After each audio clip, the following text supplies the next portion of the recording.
While the world believed Guns N' Roses was simply tearing itself apart from classic rock hedonism, the brutal truth was far more calculated.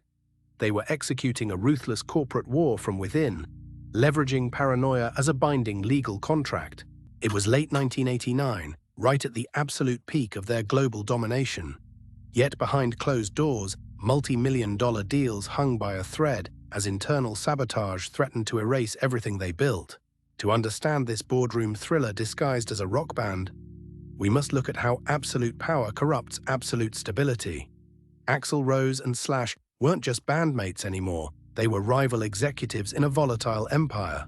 The engine of their dominance was fueled by relentless touring and unprecedented record sales of Appetite for Destruction. But every new million-dollar check only deepened the paranoia festering in the back of the tour bus. But the real masterstroke wasn't their raw musical talent. It was a secret contingency clause signed in a Los Angeles lawyer's office. A legal trap designed to hold every member hostage to the brand. Behind the glamorous MTV interviews and sold-out stadiums, a hidden boardroom war was raging. Members were quietly hiring separate legal counsel, drafting hostile takeover maneuvers to wrestle control of the publishing rights away from Axl.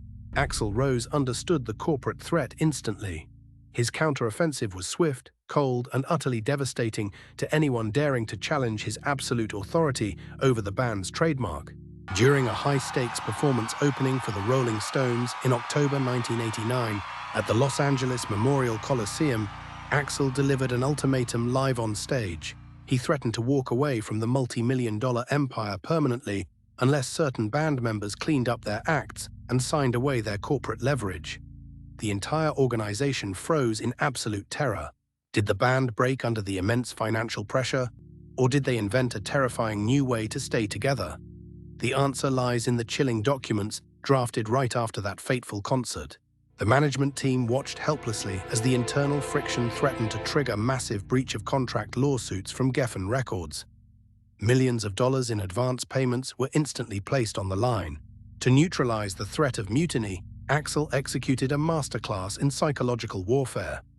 He refused to step on stage in Tokyo and Las Vegas until every single band member signed binding non-compete agreements. They were essentially holding each other hostage. If one person walked away, they forfeited all future royalties and brand rights, locking them into a toxic partnership that generated unimaginable wealth. This ruthless financial gambit ensured that despite the internal hatred, the band delivered Use Your Illusion I and II. It was a commercial masterpiece forged entirely in an atmosphere of mutual distrust. The iconic image of the classic lineup at the peak of their fame hides the exact moment the contract was signed. A moment where friendship officially died and corporate preservation took over. Think about the sheer psychological toll of walking into a recording studio knowing your business partners are legally trapped with you. How long can any human creative engine survive under those extreme conditions? As the 90s dawned, the cracks in the hostage agreement began to show. Izzy Stradlin was the first major executive to break rank, walking away from millions of dollars just to escape the suffocating pressure. Izzy's departure triggered a massive panic in the corporate structure. The remaining members realized the hostage strategy was burning the very people required to keep the multinational machine running. Yet Axl doubled down on his legal dominance, ultimately securing the trademark name exclusively. It was a hostile takeover executed in slow motion, right in front of millions of oblivious fans. What lessons do we take away from the 1989 Guns N' Roses hostage crisis?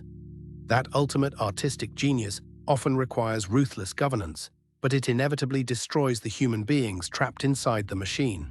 When you stream their classic tracks today, you aren't just listening to rock and roll history. You are listening to the sound of five men legally shackled to each other, making billion-dollar history under duress. The music industry changed forever after that fateful autumn in 1989. Bands were no longer just brotherhoods. They became complex corporate entities governed by ironclad legal agreements and high-stakes leverage.